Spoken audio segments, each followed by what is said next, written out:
first of all, start off by walking me through it, just a typical day for you. Wow.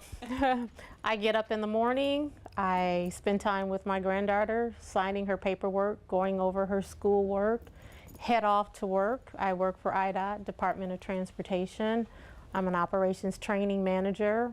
I'm preparing for travel. I'm on the road weekly doing this wonderful traffic incidents management series. It's a mandated training that we have going on for all tow operators and or owners. Anyone who's on the side of the road responding to a disabled vehicle, a collision or fatality, they must be certified in this wonderful training that I'm responsible for coordinating statewide. So then I come home and sometimes I grab a Pepsi, not really anything to eat, and I head off to meetings. Usually I start off with a NAACP meeting, and from there I'm running to a sorority meeting or a Red Cross meeting, except for on Thursdays. That's choir rehearsal, so I make sure that nothing else is going on if I'm in town except for choir rehearsal, because I'm really committed to my church as well as to my community. And I usually get home about 9:30, 10 o'clock, and I'm usually on the computer responding to emails, returning phone calls until midnight. My mother always said, if you're not busy, you're gonna die. So I'm extremely busy. I probably took that to the next level. So I'm always busy giving back. I believe my purpose in life is to serve my family, my community, and number one, my God. And that's what I try to do. Awesome. Tell me about this process to becoming state president of the NAACP. Well, it's been a long journey. You know, you heard that saying, second time around is better than the first time. I ran 2 years ago and lost by 10 votes and was continuing to run and determined not to give up and to run again. And if I lost this time, I was going to be back again. I was going to be like that nightmare, that bad dream that kept coming back until we got it right. I sincerely believe that it was a time for a change in the state of Illinois, that we needed to have someone younger, especially when we're trying to bridge the gap between the young and the old. I'm not so old, but I'm not so young either, but I'm that tweener generation.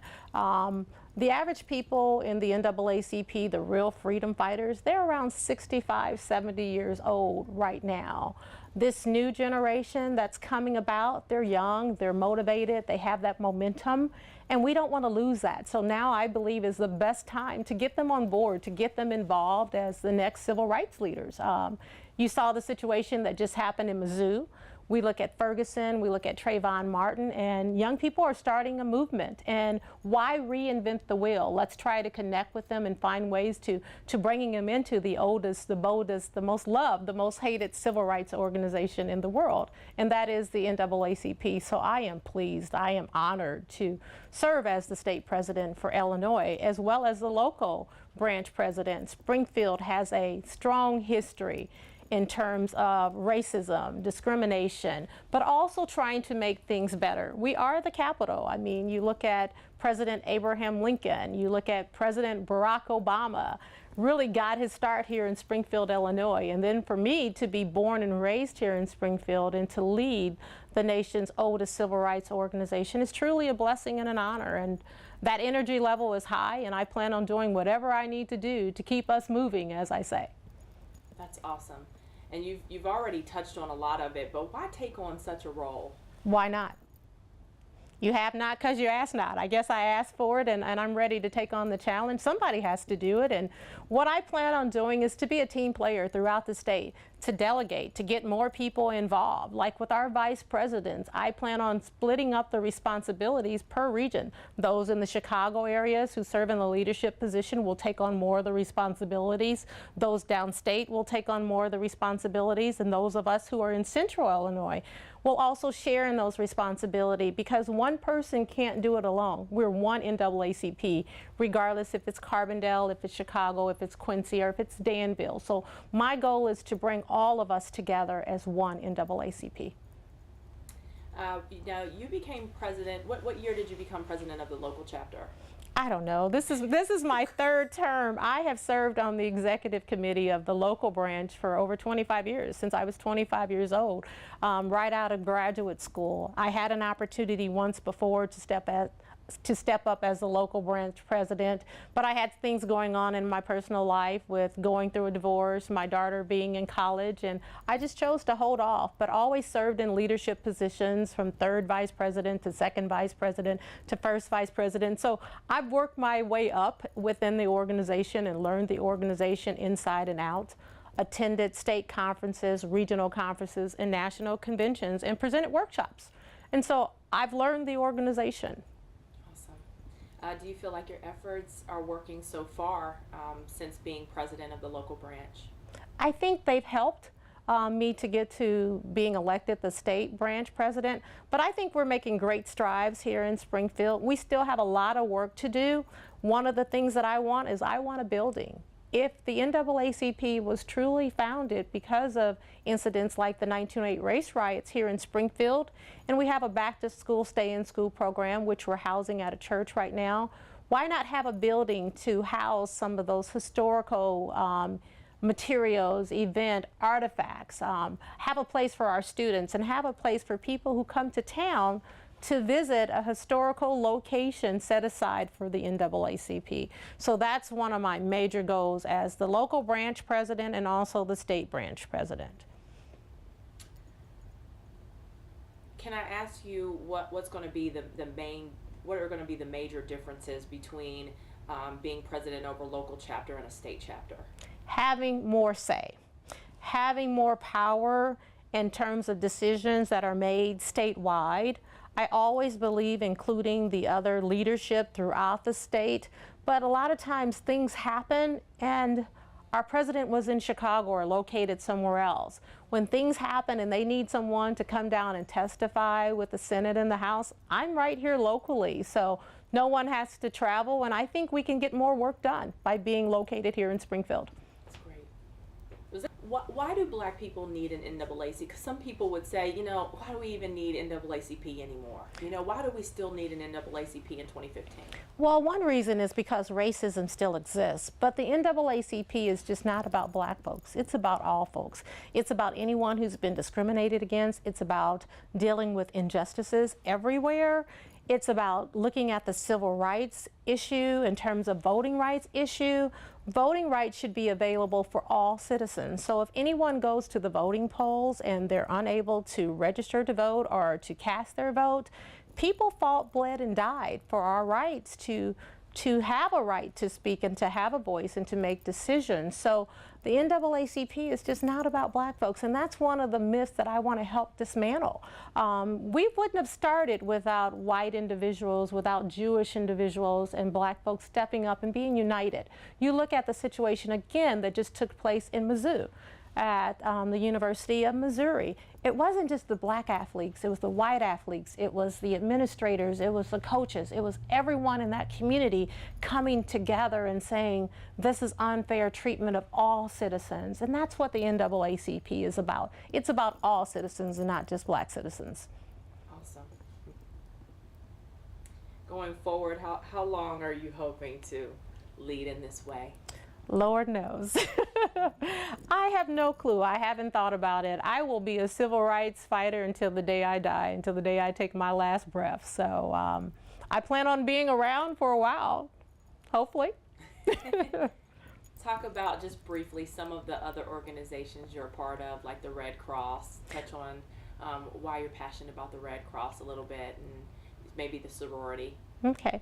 Well, in terms of the Red Cross to me gives back to the community. It's like the NAACP, and I think that's why I did both of them for so long parallel. The Red Cross does not discriminate. Disasters occur without warning at any time of the day or night. You look at fires, tornadoes, hurricanes, or whatever disaster that you can think about.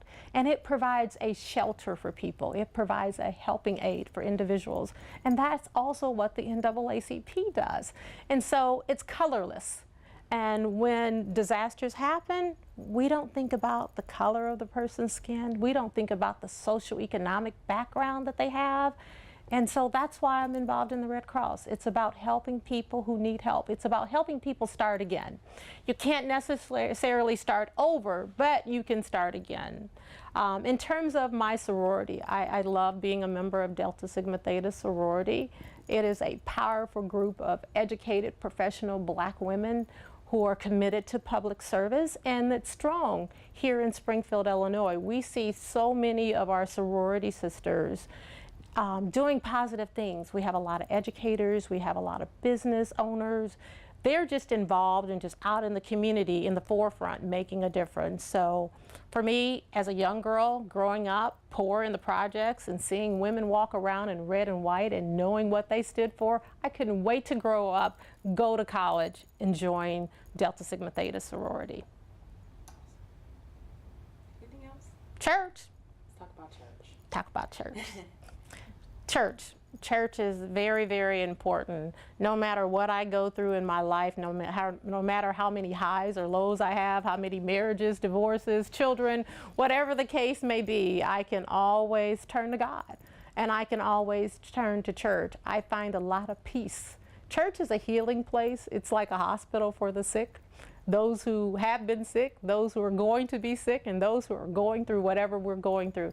It's a peaceful place. Serving in the choir for me is my form of ministry, ministering through music. I think about the words that I'm singing and they meditate to me. A lot of times when people are riding in my car, they'll say, especially if we're going long distance, 12 hours down in Louisiana, my mom, my friends would be like, can we listen to something else? It's always gospel. You know, there's a testimony in songs, and the songs that I lead at church are testimonies of my life and my experiences. So I find a lot of peace, a lot of healing, and a lot of comfort in church. So on Sunday mornings, that's where you're going to see me, right there in the choir stand. Church is a great place for all of us to be. And I always tell people say, girl, I'm coming, I got to get myself together. You don't have to get yourself together. Do you get yourself together when you're sick before you go to the hospital or to the doctor, or do you just go looking for healing? And that's what church provides for me, and hopefully for people that I interact with while I'm there. Awesome. Enjoying the worship. Awesome. You didn't ask me about family. Talk about being a daughter, a mother, a grandmother, what that means to you. Being a daughter is wonderful when you have a wonderful mom like mine. You know, she keeps you motivated, she keeps you encouraged. My mom is one of my best friends. She's really, really cool. And when you get to meet her or get to know her, people say, oh, I met your mom.